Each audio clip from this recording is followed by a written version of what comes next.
Dans mon mot d'ouverture, tantôt, je vous disais que je vous reparlerais des célébrations du 40e anniversaire du Réseau des femmes d'affaires. Et oui, 40 ans. Il y a 40 ans, Guylaine et Henriette Langteau lançaient le premier bottin des femmes d'affaires en 1981. Pour souligner cet anniversaire, on a voulu vous raconter notre histoire à travers une douzaine de femmes. Il y en aurait eu 500. On les a nommées nos bâtisseuses. Vous allez les retrouver à la page centrale de votre programme Souvenir de ce soir.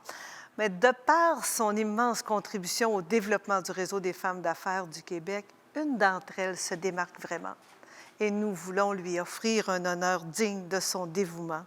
Alors, au nom de tous nos membres d'hier et d'aujourd'hui, c'est un grand bonheur de remettre ce soir le prix Mémoire spécial 40 ans à Mme Lise Cardinal.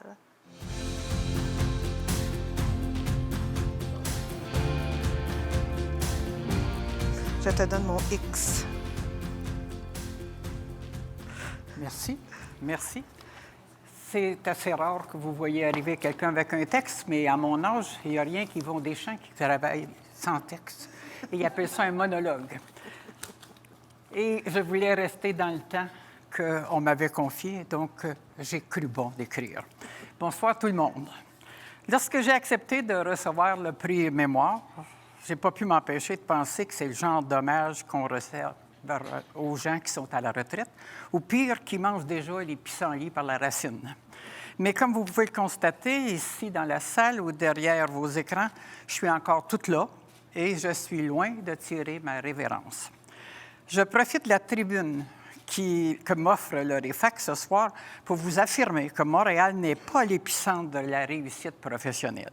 Nous en avons la preuve aujourd'hui avec ces finalistes qui viennent de partout au Québec. Bravo, mesdames. Je me souviens que lorsque je suis arrivée à Montréal, à l'âge de 50 ans, nanti d'un réseau largement masculin, je tiens à le préciser, j'avais déjà une carrière bien remplie et un bagage de réalisation. Bref, je ne suis pas née en arrivant au Réseau des femmes d'affaires. Le bagage d'expérience accumulé s'est avéré un formidable outil pour faire connaître, progresser et prospérer le Réseau des femmes d'affaires. Ce prix Mémoire est donc tout un honneur, mais aussi une occasion de réaliser que beaucoup d'eau a coulé sous les ponts depuis cette époque.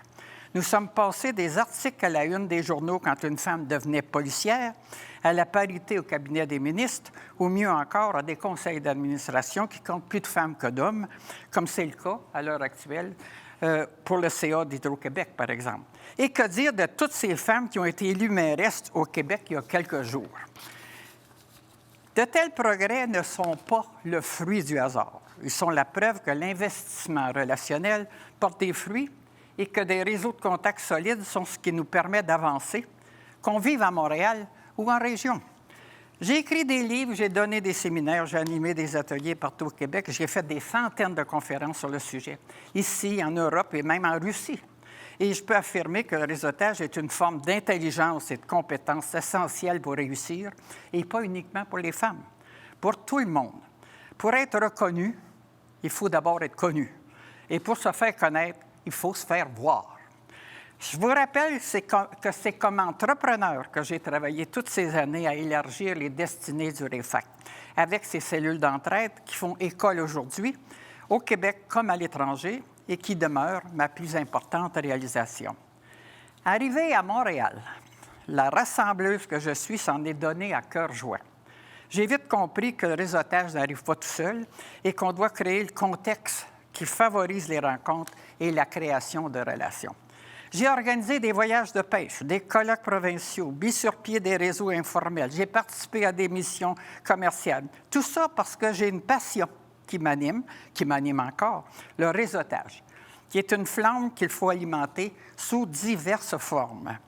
Je sais qu'à plusieurs reprises, j'avais annoncé que je prenais ma retraite. Mais il faut croire que je suis atteinte du syndrome de Dominique Michel. Enseigner le réseautage responsable m'allume toujours et ce n'est pas demain mon dernier bye-bye. Je profite donc de ce prix Mémoire pour rappeler à toutes et à tous que les liens solides se créent d'abord en personne. Rencontrez-vous, échangez autour d'une tasse de thé, d'un verre de vin, mais de grâce, quittez vos pantoufles et vos écrans et consolidez vos réseaux. De mon côté, je poursuis ma route, Le réseautage responsable s'enseigne et mes conférences en sont la preuve.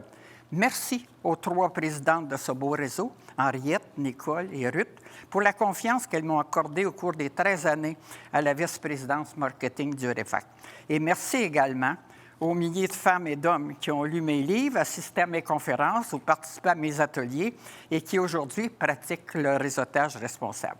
Félicitations aux finalistes, bonne soirée et longue vie au réseautage.